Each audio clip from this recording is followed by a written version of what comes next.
बेपरवाही बहुत निजी बात होती है।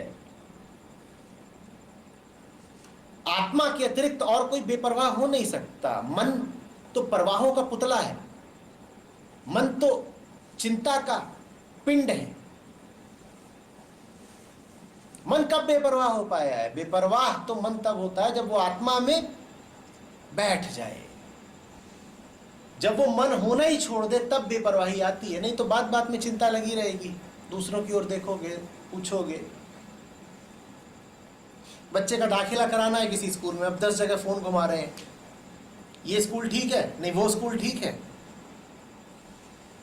है कोई ऐसा धुरंधर जो स्कूल देखता और कहता हो चल छुन्नू यही है तेरे लिए। अब गाड़ी खरीदनी है, 50 जगह से पूछ रहे हैं, चोपड़ा जी, खोपड़ा जी, सब बताएं कि फलानी गाड़ी कौन सी ठीक है, कौन सी नहीं ठीक है। रंग चुनने के लिए कमेटी बिठाई गई है, हालांकि उसमें वीटो देवी जी का ही चलेगा। कमेटी देती रहे अपनी अनुशंसा, रंग तो आना गुलाबी ही है।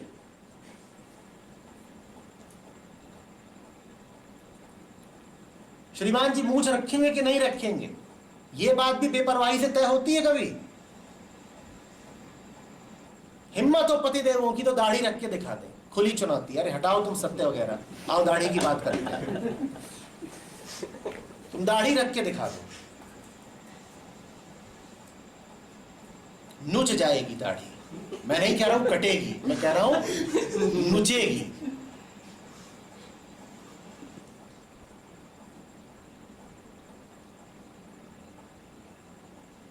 बेपरवाही एक मौज होती है, मस्ती का एक आलम होती है। वो तब छाती है जब तुम कहते हो किसी से कुछ चाहिए नहीं। लालच जहां मिटा तहां तुम बेपरवाह हो गए। और जब तक तुम्हारे मन में लालच है तब तक तुम दूसरों के सामने भिखारी ही हो, और भिखारी नहीं बेपरवाह हो सकता। जिसे अब किसी से कुछ नहीं चाहिए वो हो गया बेपरवाह, उस पर छाएगी अब अटूट मस्ती। चाह गई चिंता मिटी, मनवा बेपरवाह। चाह भी रखे हो, चिंता भी रखे हो, और मांग रहे हो बेपरवाही। ऐसे होगा कभी? चाह गई चिंता मिटी, मनवा बेपरवाह। जिनको कुछ न चाहिए वो शाहन के शाह। तुम्हें कुछ नहीं चाहिए, तुम्हें अभी बहुत कुछ चाहिए। जिन्हें बहुत कुछ चाहिए उन्हें जो कुछ चाहिए वो बाद में मिलता है, परवाह पहले मिलती है। जब कुछ न चाहिए हो तो बेपरवाह हो जाओगे। तो बड़ी भारी कीमत मांग ली गुरुजी आपने। जिनको कुछ न चाहिए, ये तो आपने सब कुछ छीन लिया। हाँ, बड़ी संपदा थी तुम्हारे पास, बड़े अरबपति थे तुम, और गुरुजी ने सब छीन लिया। था क्या तुम्हारे पास? जंजीरें पहन के घूम रहे थे, बीमारियां लेके घूम रहे थे, तमाम तरह की व्यग्रताएं, चिंताएं।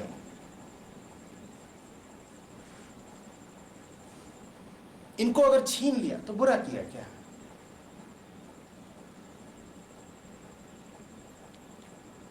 छोड़ा तभी जाता है जब पकड़ी हुई चीज की निरर्थकता दिख जाती है।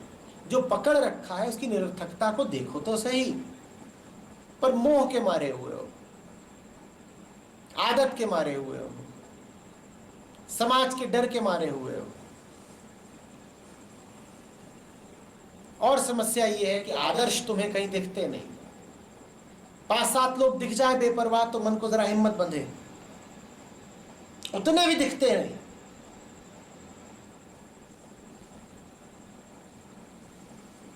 तो लगता है कि ये तो बड़ा मुश्किल काम है। सब चिंता कर रहे हैं तो हम भी करते ही रहते हैं।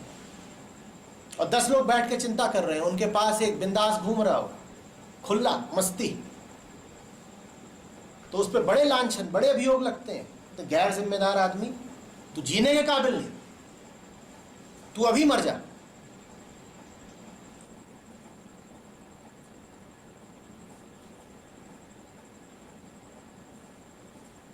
और डर जाते हो, अरे बाप, चिंता नहीं भी हो रही है तो दिखाओ कि चिंता हो रही है। हाँ, बहुत गंभीर विषय।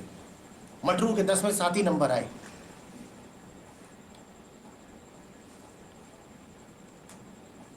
मटरू बोर्नवीटा पी के कब का सो गया, या डैडी मम्मी चिंता कर रहे हैं, क्या करेंगे? मटरू है कक्षा 2 में, उसका भविष्य डावाडोल दिख रहा है। आज मटरू के 10 में 7 ही नंबर आए हैं गणित में। जाने पीएचडी अब उसकी होगी कि नहीं होगी।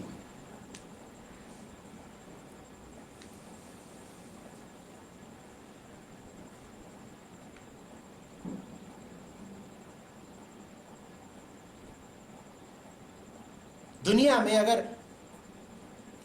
कोई सबसे हास्यास्पद चित्र होता है,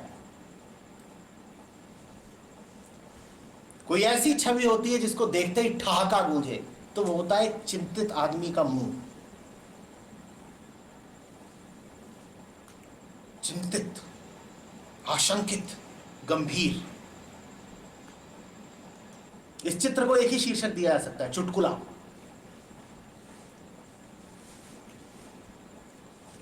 अपने आईने के ऊपर ही लिख दो चुटकुला, क्योंकि जब भी उसमें तुम्हारी शक्ल दिखाई देती है तो ऐसी ही तो रहती है, चिंतित, आशंकित, गंभीर। और इससे बड़ा मजाक कोई हो नहीं सकता। मजाक क्यों कह रहा हूं इसे मैं? उपहास करने का, किसी की भद्द पीटने का इरादा नहीं है मेरा। मजाक इसलिए कह रहा हूं क्योंकि तुम उन चीजों के छिनने को लेकर के चिंतित हो जिनका छिनना, जिनका मिटना तुम्हारे लिए वरदान साबित होगा। जैसे कोई आदमी चिंतित हो कि कहीं मेरा कर्ज खत्म ना हो जाए, जैसे कोई आदमी चिंतित हो कि कहीं मेरे सर का बोझ कम ना हो जाए, जैसे कोई परेशान हो कि कहीं मेरी बीमारी मिट ना जाए। सारी चिंताएं हमारी ऐसी ही हैं। सत्य का तो चिंतन किया ही नहीं जा सकता ना। तो जिस भी चीज की तुम चिंता कर रहे हो वो सत्य तो होगी नहीं। सत्य नहीं है तो उसको जाने दो ना, यही बेपरवाही है। जो चीज असली है, श्रद्धा रखो, वो तुम्हें छोड़कर कभी जाएगी नहीं। और जो तुम्हें छोड़कर जा सकती हो उस चीज को कहो तू आज ही चली जा। कल तक भी ठहरेगी तो व्यर्थ हमें चिंता देगी, तू आज ही चली जा।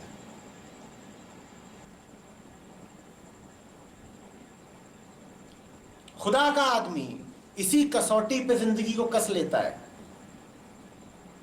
जब भी उसके पास से कुछ विदाई लेने लगता है वो कहता है धत, नकली था तभी तो विदाई ले रहा है, चल भाग यहां से। अगर कुछ विदाई ले रहा है तो वो इसी काबिल है कि उसको जाने दिया जाए। जो असली है वो तुमसे कभी विदा मांगेगा नहीं। और ये बहुत बल प्रदान करने वाला सूत्र है। जैसे ही कुछ छिनने लगे तुम तुरंत जान लो कि ये चीज थी ही इसी काबिल कि ये छिन जाए। जब भी किसी कहानी का अंत होने लगे तुम तुरंत जान लो कि इस कहानी का अंत हो ही जाना चाहिए था। असली होती तो इसका अंत क्यों होता? अब छाएगी बेपरवाही।